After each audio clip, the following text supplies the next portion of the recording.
Well, of course, I have been following the situation in Texas where there could very well be some very serious ramifications for the individuals who are involved with the Green Party in Texas, who the matter is still in court. But the short of it is that the Democrats are alleging that there were corporate contributions that allowed the Green Party to get on the ballot. And the question is whether or not the contributions came from organizations that could be considered prohibited under the Texas rules.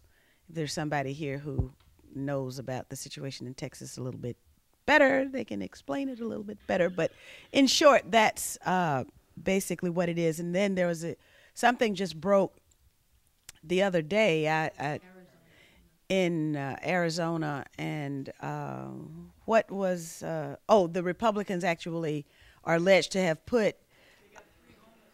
Republican guy got three homeless people to put their names up for election. Oh yes, and now the Greens are having to defend their primary, the integrity of their primary. The primary rating, that smacked of exactly what happened to me with the Democrats in 2002, when the Republicans recruited a known black Republican, placed her in the Democratic Party primary, and the Democrats allowed that to happen. They qualified her. And but then, of course, that was all a part of the plan. Now, as the Greens become more strategically important, you will begin to see these things happen more and more.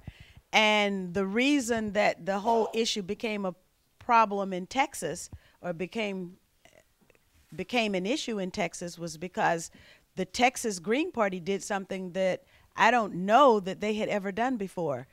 There are two ways in which Texas Green Party can get on the ballot. One of those ways requires an awful lot of money and gathering signatures within a very closed window of time, and those who sign can't have voted in another primary. I mean, they have some very convoluted rules. However, the other way is just to recruit and field candidates all the way down the ballot. So Texas has like 63 candidates on the ballot. And this came from out of nowhere. And this then, if the Texas Green Party is successful in fending off this attack from the Democrats, then the Green Party will be on the ballot in Texas. So this is a marvelous strategy, and I think that the Greens just got to get ready for hardball politics. You all have had it easy. I just want to add, as somebody who's been knocked off the ballot twice and harassed, when I ran for Congress 2 years ago, I had a petition that basically the Corporation Counsel, the legal department of the city of Syracuse, they were hounding us all summer. We gonna knock you off the ballot, just wait, don't even bother turning in your petition. And sure, the staff, they submitted, it was phony objections. They went through about a quarter of it. They said, we're not gonna get them. So anybody that looked like their name was African-American, Arab, Asian, Muslim, type name, they would object. So the last three quarters, they were objecting to, leaders of Muslim congregations in the city. One of the city editors of the newspaper got objected to. I mean, because he's a black guy and he had sort of a black guy sounding name. So they were just, and then we had to go to a hearing where the executive director of the state Democratic Party was there. And the thing is, we can't petition as independents as opposed to recognized party until July and August. You turn in late August, they object, you schedule a hearing, and by the time the State Board of Election approved me on the ballot, it was October. Meanwhile, the Democrat is saying, I don't have to debate Howie Hawkins. He's not on the ballot. And so, You know, so I don't know if we've had it easy, but I think what we need to do as Greens is not conform to the way parties are set up in this country. In this country, you have the state keeping track of who your members are in states where you have party enrollment. And then they run primaries in a way that anybody can run in your primary no matter what their politics and take it over. And if there's a blank, you know, spot like in Arizona, they can throw candidates in there for their own reasons, not ours.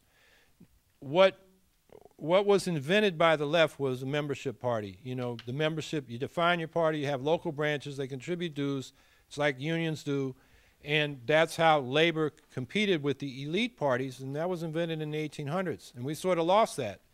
You know, the Socialist Party, Eugene Debs was able to do that as primaries were instituted. In fact, a lot of people in the socialist movement thought it was aimed at them because the populists almost made gains, and then the socialists had a little bit better organization based on them defining their membership, having convention, deciding who the candidates were, and then they go into the primaries as an organized force. The primaries we can't get around.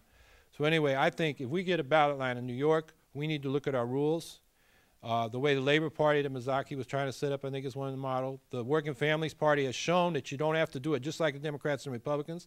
They're not a model because they set it up so the union bosses control all the proxies. So that's not a model for us, but we have more options than we sometimes think we do, and I think we need to look at that so we can protect the integrity of our politics. Yeah, right. So.